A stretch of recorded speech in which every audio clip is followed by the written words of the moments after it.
Hello, this is Will Faerber from Art to Ride, and today we're looking at another video submission. This is on Angie and Dante. They're from Bendigo, Australia, so hello to all our friends down there and down under, as they say. And she's been trying to get working her horse in classical dressage here on her own, watching our tapes, so this will be the first time we've seen her. So looking forward to this. This is an 11-year-old quarter horse that evidently had some kind of leg injury a little bit, she tells us. And right off the bat, I love how she's starting. She doesn't even have side reins on the horse. She's just letting him stretch down, which he's doing very nicely.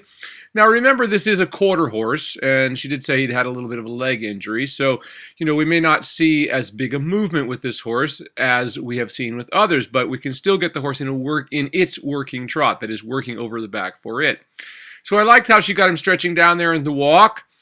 And I would have liked to have stretched a little bit deeper in the walk and maybe got his walk a little more swinging than we did, but it was not bad. He's certainly staying calm and quiet, like how he's stretching here. He's moving a little better now. She's getting to move out a little more. And we see that the front and back legs are moving pretty nicely together. You might compare this to the first video that we had a submission of, where the horse was being held very tightly in the reins and how stiffly that horse was moving. Here we see she's letting the horse move to his full extent. Now, once again, this is a quarter horse. This is not some 18-hand warm blood, that has giant movement, but she is getting him working quite nicely over his back for the mover that he is. Quarter horses tend to be a little straighter behind, and that makes it a little more important for them actually to do this dressage work so that they can get under themselves and use those hind legs to the full extent that they can. So here she's getting him moving quite nicely, swinging out. I'm not sure what the cones are there for. It's not a bad idea. I suppose moving the horse in and out of those, I suppose, is what she's doing there. And at least it perhaps gives her a sense of where her distance is. I think I would find them kind of annoying myself in that of being kind of in the way, but this is not a bad exercise, and she's keeping the horse moving out on the circle, and that's good. I still would like to see her keep the contact just a little more with the rein so it isn't quite so much slack at times, but it's really quite good what she's doing here. And as I said, for this movement, he's got a little bit slow there, but that's good. That's quite nice right there. He's moving quite nicely over his back, and he comes back to a nice supple walk transition, which was really quite nice in that downward transition. He didn't just slam on the brakes. Someone just a few days ago wrote to me and wanted to know, well, why their horse didn't respond when they immediately said ho on the lunge line, to which I said, well, that's not really very important. We don't want the horse to slam on the brakes. So if the horse is responding within a stride or two of your saying whoa to them, I think that's enough on the lunge line. So now she's just going to change directions, and we're going to see the same thing on this side, I assume, that we saw on the other side. She's getting him out there right away from her. That's very good. I like how she's working with a correct size lunge whip and not one of these short whips that I see people working with. The problem with the short lunge line that have only the shaft on them is only about 3 or 4 feet long that we see some people working with, and yet they have a rather long lash. The problem with those is the people tend to work too close to the horse with those. They don't get the horse far enough away from them. In other words, they don't get themselves out of the danger zone. And that's where you want to be when you lunge horses. You do not want to be within the strike zone of the horse's hind legs. So once again, she's getting him moving. She's cantering him here a little bit. I'd like to see him just stay in a trot. Before I would go into a canter, I'd like to see the horse stretching a little more into the contact and get more consistent in the trot. Remember that the canter tends to build wind, trot tends to build muscle. So if we will need a horse to lose weight, for instance, something like that, if we have them working over their back, then we can work to advantage in the canter to get the horse to trim down, say, for instance, and build their wind a little bit. But normally we're looking to build muscle across the horse's top line, and most of that is done in the trot. But this horse is doing this really quite nicely. I'm liking everything I'm seeing here. I said I just made a few comments about the line, but now she's keeping it a little tauter, and this looks much better. We're going here. And this, for this horse, is quite a nice working trot. You see how the hocks, even though he's a fairly straight moving horse behind, the hocks are still moving quite nicely. So she's getting a quite nice little round circle out of them. He could still be stretching down a little deeper, getting a little inactive there. See how the hindquarters begin to stop moving underneath the body, but she's sending him on a little more forward now, and that's looking much better. Very nice. He's starting to develop a little more swing over his back. She's putting him back in the canter, which is fine, and he's cantering pretty nicely over his back. It's not too bad. Coming back to a better walk stretch now. He's stretching a little deeper, though she needs to get him going and keep him moving forward. Now, the only thing I do a little bit different here is I always ask my horses to halt, and I do always walk to the horse rather than some people will stop and they get the horse to switch around on them. That's not always a great idea because the horses will tend to want to do that on their own at times, and it's better for us to decide when they change directions. But that all went very, very well. I would say for this horse, which is a quarter horse, as she said, he had a bit of a leg injury at some point, but that was really good. She got him swinging quite nicely over the back. It could have been a little bit lower in the stretch, but that was really very good. And she got the horse clearly working over the top line and swinging to the best that he could. Now she's working in the walk. What I'd really like to see here is the walk become bigger and more open.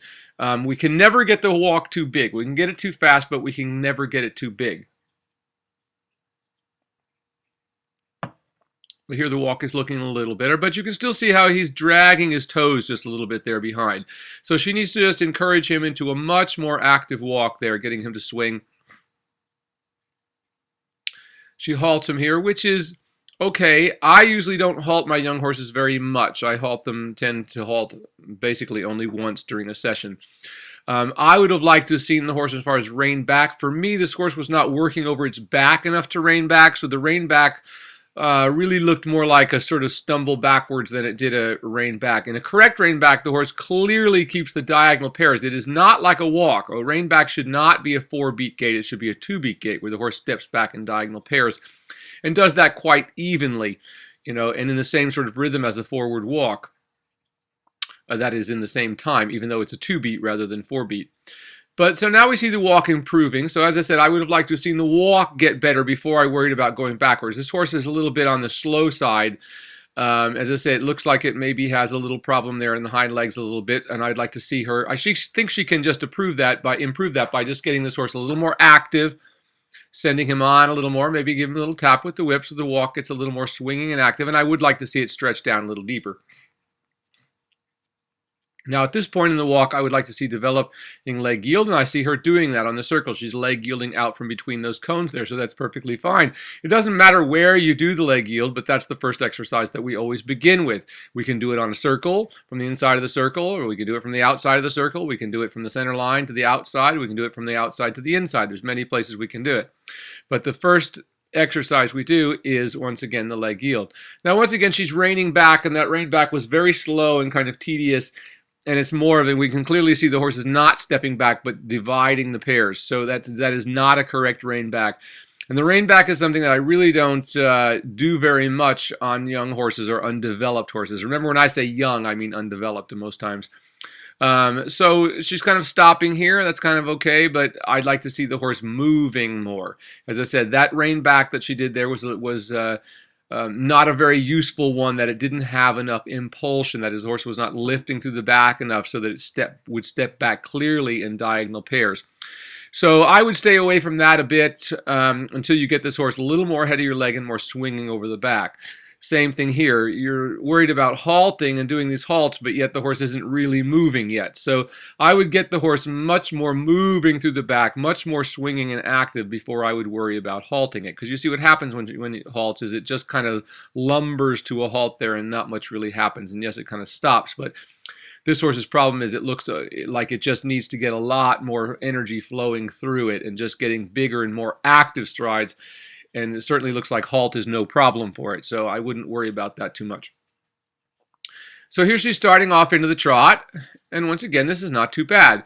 You notice, unlike the first horse that we looked at least this rider is not conflicting the age. She's not pulling back with her hands. Now, this isn't a very big trot, but, if you looked at the first horse compared to this one, the first one you might have called, a 6 or 7 mover. This one on a dressage scale, I'm talking about against big dressage horses. This horse would be more of a 4 or 5 in terms of how big its movement is.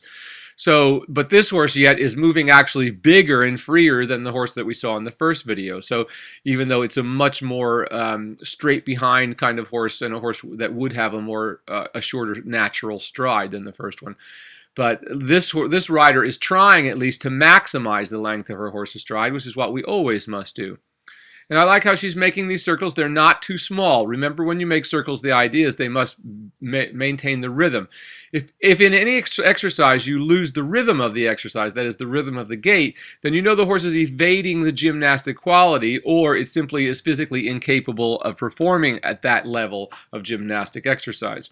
So she's come back to a walk here. I would have liked to have seen her gone on and do more trot and get the trot a little more active and forward.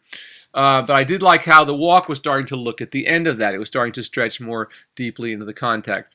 So now we're looking at sitting trot, and this is where we get to the same problem here.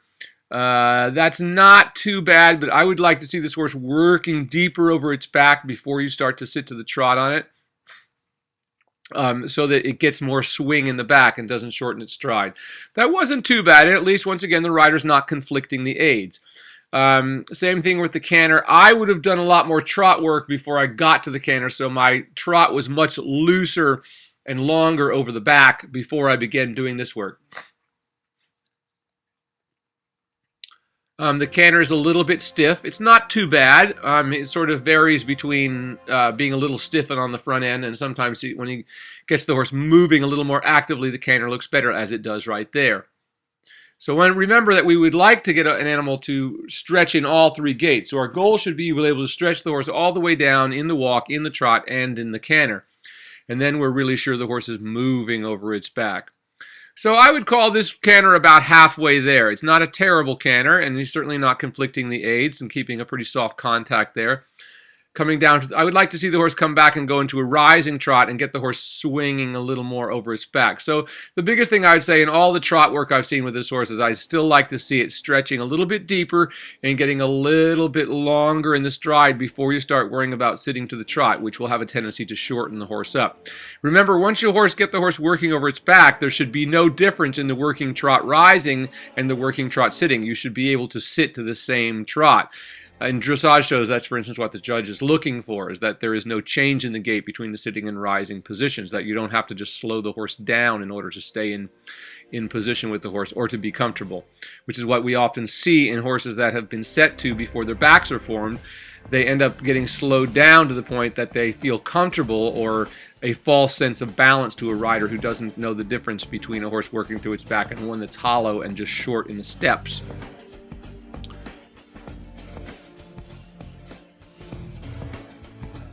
So once again, this canter here just looks a little bit stiff to me. The horse is a little resistive, throwing its tail up a little bit. It just doesn't look quite as over its back as I would like it to be. It's coming up and kind of bracing upward with its neck a little bit and pulling a little bit more with the shoulders than I would like it to do. So that the canter would look, in the ideal canter would look like it gains more ground to the front, though that's looking better there as he's going. And once again, I commend this rider. He's not conflicting the aids. That is, he's not pulling back against the mouth of the horse while he's going.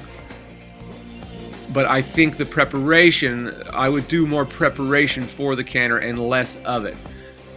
Cantering for long periods of time tends to hollow the horse's back. We tend to want to build the muscle we need for the canter in the trot, and then get the horse to stretch into the contact more in the trot. And then you'll find that your canter will begin to get looser and have a more flowing, free forward movement to it, rather than that sort of bracing feeling where they feel like they're bracing against their front legs a little bit.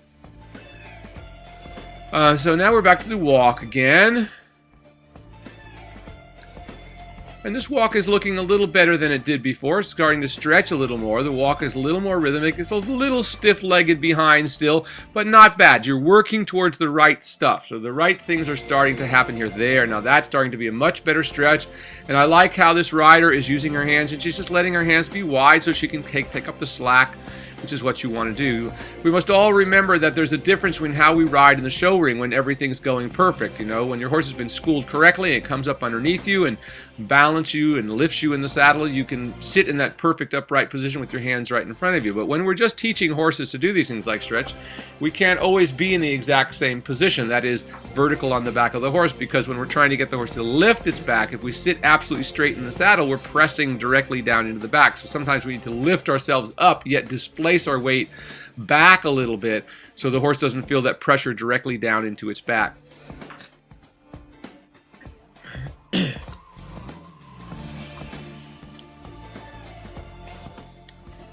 And she says she's attempting to get a little more over track in the walk here.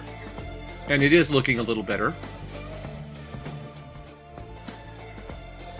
It just still could just be a little more. It could be swinging through just a bit more. But that's looking better there. There, now those steps are looking good. Look how the back end is starting to step more fluently. The lower the head goes, the better the back end works. And remember, that's the whole idea here, folks, is that we're working the back end of the horses. We're learning to ride correctly from the back to the front instead of what we see. When you see people fighting with horses and horses broken over in the necks and these sort of things, those are all the results of people riding horses with their hands instead of with their legs. Now this walk is looking incredibly better here. Now this is much, much better. Compare this to what we saw at the beginning of this ride, and this is much, much, much better. Step has gotten a lot more even, and the stretch has gotten lower. I love how she's maintaining a lovely contact. The horse isn't coming behind the bridle, but stretching down and forward into the contact. Remember now, this is not one of these giant warm blood movers. This is a quarter horse, so it's not going to, have the giant movement that we do expect out of some 18-hand Hanoverian. But for what this horse and the way he is built, for what he is and the way he's built, this is wonderful. So I think she's done a wonderful job here, and I look forward to seeing another tape from her. Great job in Australia. Keep up the great work and spread the word down there, and we look forward to seeing you someday. Art to Ride, this is Will Faerber.